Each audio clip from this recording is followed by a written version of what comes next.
super excited because you guys just dropped a brand new song called Got You, and we got to cover this song. First and foremost, who was the mastermind behind it, and what was the inspiration? I'll claim the mastermind status, I guess. No, this is a song that I wrote years ago with a couple other guys, and I wrote it for a solo project. And then once the song was done, realized very quickly that it was uh, not a solo song. It sounded just like a perfect 98-degree song to me. So when the came time for this project to come together, the first full circle project, I pitched it to these guys, and they liked the song, and we cut it. But to me, it just sounded like a great 98-degree song with the harmonies and the hook, and it just felt like it was meant for us as opposed to a solo song. So when you wrote it, though, were you inspired by anything? Gosh, you know what? Honestly, I don't remember what inspired me that particular day. It's certainly a song about a lasting love, about overcoming those things in life and in love that we all go through, and just having the assurance that, hey, we're gonna get through this, and we're gonna be better for it on the other side. I got you. It's that kind of reassurance that we all need from time to time in our relationships. So that's what the song at least speaks to me as now. I don't really really remember what I was inspired with or by that particular day.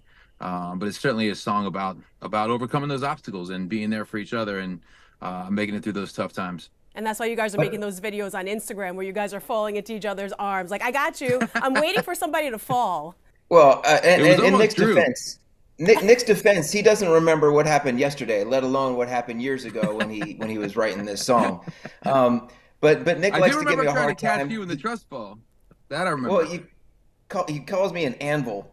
So there chances are I'll get dropped next time if we do it again. Ooh, I hope not. I hope not. Now, I know this is the first single off of your upcoming new album called Full Circle, which is coming out in May. Let's talk a little bit about that. What can we expect to hear on the album? Well, we re-recorded five of our hits, and we sort of wanted to reclaim them and sort of, we've lived with these songs for over 20 years now, and we wanted to have some more ownership of the masters and also just sort of, I think we're better singers now, and we thought it was just a good time to follow Taylor Swift's lead and re-record those, and then also give the fans some new music as well. So there's of course a song that Got You that Nick wrote. Drew co-wrote a song as well. That's sort of the answer to the hardest thing. And then we have one that my personal favorite is called Stranger Things. Well, I do cherish you, which has probably transcended time more than any of them. That's a perennial wedding song. Any place we go on the planet, everybody seems to know that one. Of course, the hardest thing was a big one for us. Invisible Man, our first hit that we ever had because of you, and Give Me Just One Night, Una Noche, which is a Latin song. You know all about that one, Astra, don't you? I do know about it. Do you want to tell everybody? Do you want to break the news? Yeah, so look, we wanted to recreate the songs to sound almost exactly like the originals and embody that vibe, but we didn't really know who recorded the first version, the talking part, the Spanish version on the bridge there. So we were trying to find someone that spoke Spanish. So you're the only person I know that has sort of that sultry voice that would lend itself to the sexiness of that section. So I asked you, and you kindly said yes, and you absolutely killed it. I think it's better than the original version, to be honest. And I'm not just no hyperbole. I really mean that. I keep when you sent that over, you sent me like 8 different versions, and I couldn't figure out which ones I liked the best. So I picked my top 3, sent it to the producer, and then they kind of pieced it all together. But you did a fantastic job on that. We appreciate it very, very much. Well, thank you. I do want to say I'm honored that you guys actually reached out and asked me to do that. I can't wait to hear like the final master of it because I'm dying. I've been dying to tell people, and now that you just told everyone, kudos to all of us on that one. Now, The how does last this? time we asked someone to do a voiceover on one of our records, it was a very, very different story than the one Jeff just told. Don't go there. Don't. Well, wait, no, do go there. What was that story? Well, we were recording in Times Square at the time on 90 Degrees and Rising. We had this idea for this weather girl intro, and we had this brilliant idea at about 4:30 in the morning in Times Square. So we looked for any available talent to come and do a voiceover, and we found a young lady who was coming out of an adult establishment, Oh and my she goodness. came up to the studio, and I think she just recently had her tongue pierced, which did not lend itself to a very articulate and clear voiceover. But it's it's a part of our history. We own it, and the job got done. So I love it. I love it. Now, And she did it for free, which was very nice. So thank you to whoever, like, young lady. I'm was. actually taking a cut from all of you guys. I'm kidding. So now back Get to in line. back to the album. Can we say that it sounds sonically like the 98 Degrees we know and love, or is it a little bit different now? And I'm not talking about the re-recorded songs. I'm talking about the new ones. It really To does. take a line from Jeff, the new music is very sonically pleasing. It sounds great. I think that's something that we've learned over time, is that what our sound truly is. I mean, we've always known that we focused on the harmonies, but there have been times that we've ventured off that path a little bit and tried to maybe chase a sound that was current on radio or being popular at the time. And I think what we've done now is we've really just kind of embraced who we are as singers, the type of music that speaks to us, and that's really reflected on this record. Yeah. Now, is there anybody out there that you would love to collaborate with that you haven't? Because I know you've done a lot of collaborations over the years, but there's got to be at least maybe one or two people on that wish list. I think It's there's such a long list. Go ahead, Justin. Sorry. I mean, it is. There's a ton of people we'd love to work with. I mean, everybody from Bruno Mars to Pink, or Taylor Swift. I mean, really, it's a very long list, and there's so many talented people out there, and we're just happy that we still get to do this. Yeah, and not just current artists. I mean, of course, there's Ed Sheeran as well. We can't leave him out. He's incredible. And there are so many people currently that are so talented. We're probably leaving out. But even legacy artists like Boyz II Men. We idolize those guys. We got to tour with them, modeled ourselves after them. It'd be great to finally do a collaboration with them. I mean, we got to work with Stevie Wonder in the past, but we've got this long wish list of people like Brian McKnight and all of these talented artists that influence us when we first started, that we would still love a crack at getting something done with them. I mean, I think for me, I think it'd be fun. We've ventured over into the country world a little bit. We've done a couple remakes that were country songs. We did a song recently with a Canadian country artist named Brett Kissel. I think like Casey Musgrave or Kelsey Ballerini, somebody along those lines would be a lot of fun. Our vocals kind of lend themselves to those kind of love song ballads. So I think that would be a good collaboration. I've always said my ideal duet partner for us would be Sade. For those of us who are old enough to remember who Sade is. That's a good one. But she's one of my all-time favorites, and the chances of that happening are about 0.001%. But Saying we have saying there's a chance. Never say never. Anything is possible, Never you guys. say never. You guys have been around for a very long time. I feel like I know you're celebrating your 25th year anniversary on albums, but it's been like 28 years that you guys have actually been a group. What have been some of the challenges you guys have faced to stay connected with the newer generations as time has gone on? Well, I think, look, and there was that lull in between as technology was changing where it was hard to attach to the younger people. But fortunately for us, you have all these things at your disposal. Look at this. You're doing an interview. We're all in different places. So you have technology. You've got, all of the social media assets out there. But really, a big advocate of ours have been our true fans that have been with us since they were, even before they were teenagers, and now they're having families of their own and kind enough to sort of introduce us to their kids, and collaborating with people like Boyz II Men and New Kids, and doing shows with the some of the other boy band guys from Backstreet and NSYNC. There's sort of been in the past where it was taboo. Now there's a cross-pollination of fans, and they're all embracing us. So it's been, there are a lot of things at our disposal that have enabled us to not only attach to our original fan base, but to create a new fan base and a much younger fan base as well. And it's a real blessing. Speaking of the fans, are they still as wild as they were back in the day, or have they calmed down? Well, in some ways, they may be a little, they're a little wild. Little water because they can drink now. So the concerts have taken on a different tone, but no, we've been, as these guys have said, we've been so lucky to have the most incredible, passionate, loyal fans for all these years, and it comes off as cliche, but it's honestly the truth. I mean, these opportunities don't exist for us without those fans, without those diehards who have been with us from the very beginning and continue to support our projects moving forward. So it really is all about the fans. It's all because of the fans, and that's why we're able to still do what we love to do.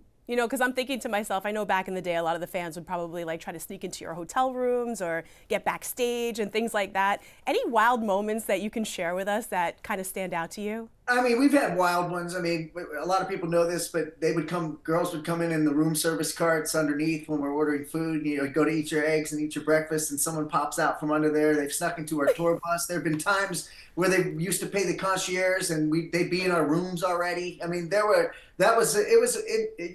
that particular time, I mean, it was pretty wild on a constant basis, and you know, you sort of get used to it. Somebody was asking me yesterday, "Oh, you had to love it," and certainly it was funny, but afterward we were working so hard, we kind of just actually wanted to just get grinding, get back to work. But we've got so many fan experiences that are outrageous, but you know, probably we don't have enough time on this interview to get through each and every one of those for sure. Good. We're going to need a part 2 on that because I want to know some more juicy stories. I do want to pivot to some like solo questions too. So Nick, first off, congrats on the Love is Blind being renewed through season 10. I know season 8 is going to be premiering on Valentine's Day, which is like the perfect day to premiere, especially speaking of love. Now, it's been on for 5 years. What can we expect this upcoming season? Yeah, I mean, it's this next season is going to take place in Minneapolis, so it's you know, it's always a different vibe, a different story every season because it's a different group of people. It's a different you know, each city seems to have its own personality, which brings something to the season. But yeah, we're excited about season 8, and it's an exciting time because we're celebrating the 5-year anniversary since season 1. So hard to believe it's been that long, but here we are 5 years later, and it's still going. And I'm going to sound like a broken record, but once again, it's all about the fans of that show. I mean, we had no idea when we started that thing in 2018, I guess, is when we first started taping that it would have this kind of longevity and have this kind of long-lasting appeal. So to everyone who watches Love is Blind and loves the show, thank you so much, and there's much more to come. Hypothetically speaking, if your bandmates were on the show, who do you think would do the best speaking through the wall? You know, I'm gonna give that nod to Justin with his low, sultry voice. I think he would. I think he'd do pretty well in terms of laying it on the ladies. They may have a different opinion once the doors open and they see Justin come out, but while he's in the pods, home run. He's gonna kill it. My girlfriend actually, she thought she liked the idea of she and I going on that show, and I was like, we're too old, and she's been really upset about that ever since I told her. You know, there needs to not be an age limit on these shows. I'm just gonna put it out there. It should be open to all. One, right? They can do the golden one. The golden one is blind. Like they're doing. No. That's true. A lot of people have said that's an idea that they'd like to see happen. You know, that you have an older generation that they have as cast. What about the middle? What about the middle tier? Because you have the younger and then you have the golden, but what about the in-between? We need an in-betweener. We've started to cover that a little bit. We've covered some people who already have children, and that's been an interesting dynamic to see play out. We've certainly had people who have been married before and are divorced, and so you know those little wrinkles, those little moments are, you know, it creates intrigue because you know how you don't know how people are going to respond to that, especially if it's like revealed to them way down the line after they've kind of fallen for somebody and oh wait, hold on now, you got a couple kids, and so all those little wrinkles, you know, that's what makes every season different and every season fun. And I have to honestly say, Vanessa and I, you know, we're fans of the show even if we didn't host it. We're as intrigued and as interested to see how it all plays out as anyone else. So it's you never know what you're gonna get. Quite honestly, that's why. I have an idea. So what if love isn't blind? What if love just needs readers? Hey, there's your spin-off. Yeah. There's your spin-off on that one. That's the golden one. That's the golden one. So now, Jeff, you've been promoting boy band Symphony. Can you tell us what that is? Yeah, it's a lot of fun. I mean, look, we had collectively talked about doing something with an orchestra for a while. I got approached probably last year to do something with an orchestra, and it included Chris from NSYNC, Chris Kirkpatrick from NSYNC, and Eric Estrada from O-Town. We went and tried it out in Grand Rapids last year. It was amazing. We have one coming up February 25th in Vancouver with that orchestra. One in March, I believe that's with, I want to say that's with the Pittsburgh Symphony Orchestra, and then there's one in April as well with the Louisville Symphony Orchestra. It's just a different take on all the stuff we're doing. We sing everybody's hits, and with an orchestra, you can imagine the impact and the uniqueness of the sound of that. So it's a lot of fun. Super excited about those. Nice. Can't wait to check that out. And Drew, besides wearing those readers, you have a new music label called Label-less, and you have a showcase coming to New York City in March 20th to the 30th. Tell us about that. Yeah, my wife Lee and I, we created a musical called Labelless, and it is to make its off-Broadway debut the end of March to March 20th. We're at Theater Row, and it's all about seeing people for who they truly are. It's about connection and empathy, and it's just a really, really powerful piece that I'm honored to be a part of and to have created. And you know, I'm just really excited to see where it goes in the future. So if you're in New York or Kohler, Wisconsin, or Bloomington, Illinois, come check us out. Ooh, that sounds like a lot of fun. And Justin, what have you been up to? Big projects you're working on? Anything you want to share?